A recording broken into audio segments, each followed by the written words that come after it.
Hey there, and welcome to regular planned posting that I will be doing on YouTube and via a podcast to talk about politics and economics, to comment on what's happening in American society.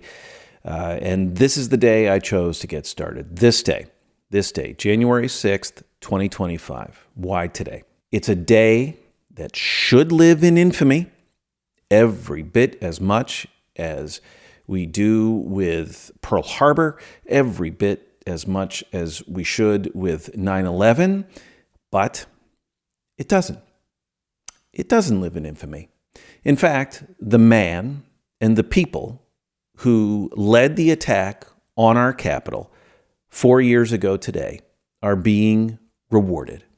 When Trump supporters attacked the Capitol building 4 years ago, it was to block the certification of the 2020 election.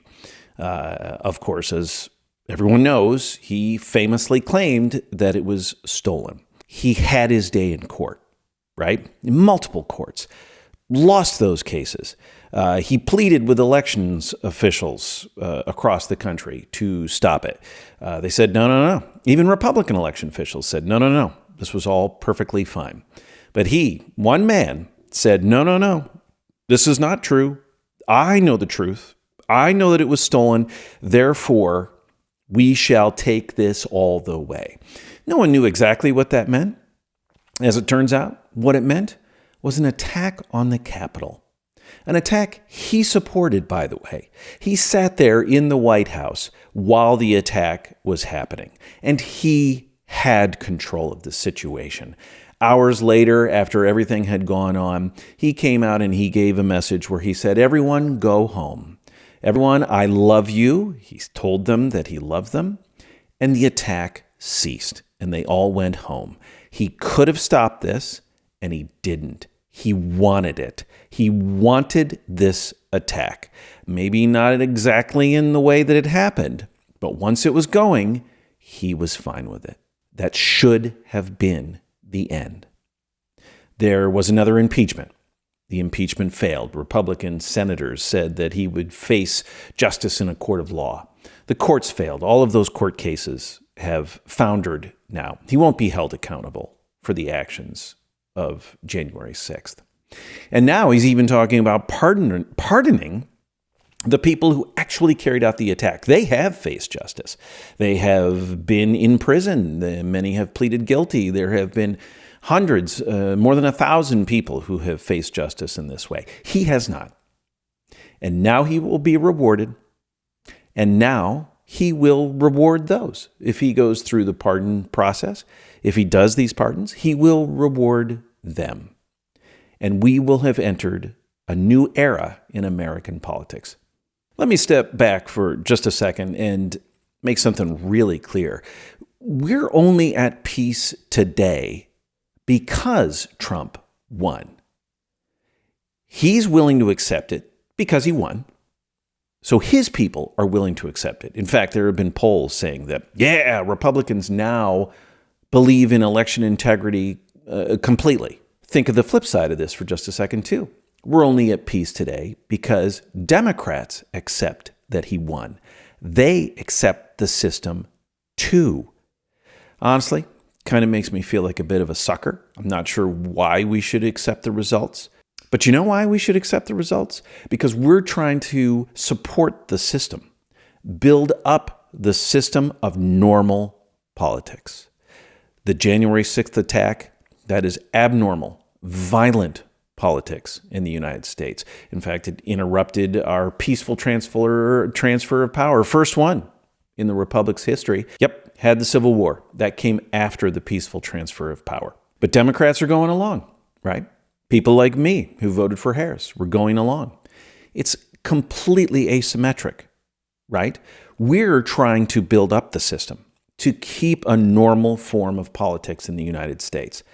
Trump, people supporting him, don't care. They're willing to burn it down.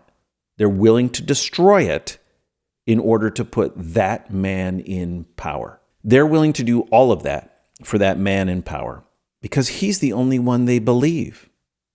Let's skip back again to the 2020 election.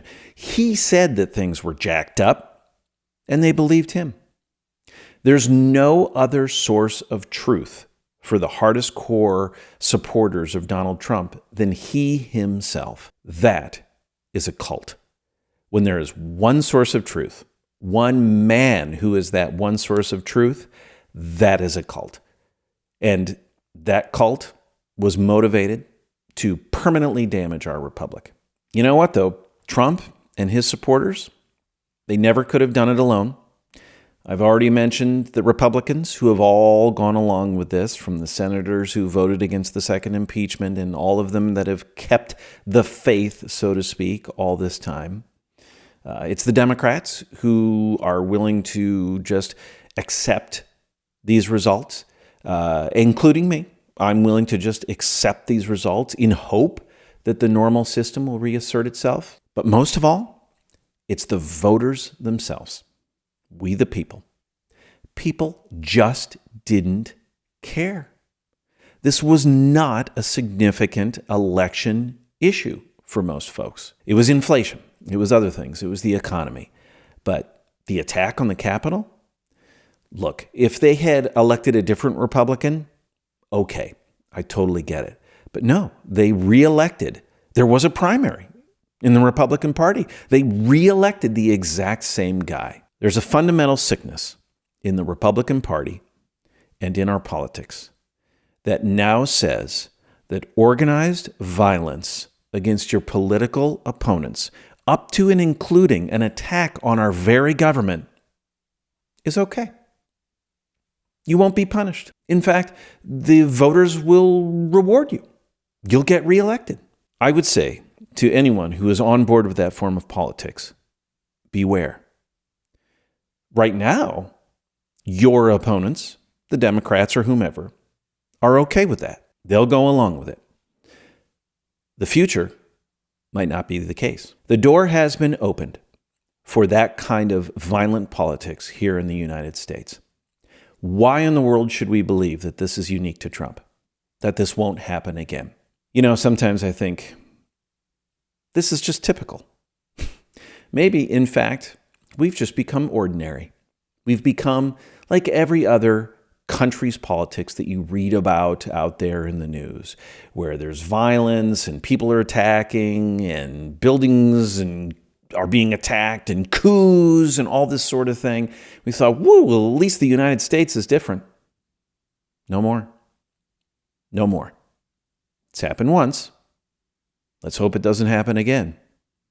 But it has happened once. And today, those people are getting everything they want. Let's hope for a better future. Good luck, America.